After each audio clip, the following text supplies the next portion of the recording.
Вот такая вот процедура. Снял бампер. У кого вдруг Duster создает скрипы, стуки, звуки, а вы уже все переменяли, оно ничего не дает, не знаю, сейчас одной рукой, короче, этого не воссоздам. В общем, чтобы вы понимали, вот заводская затяжка, смотрите. Вот все оно такое с завода. Представляете, прикол? А цей вообще.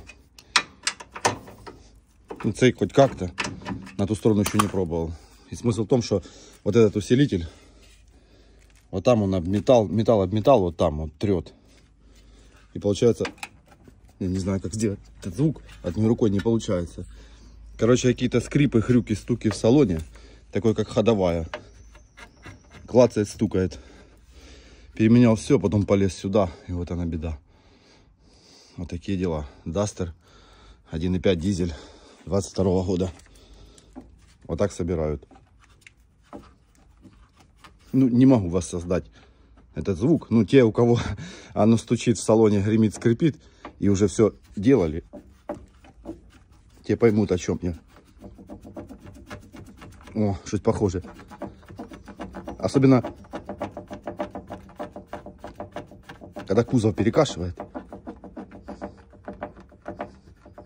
Вот такая херня, малята.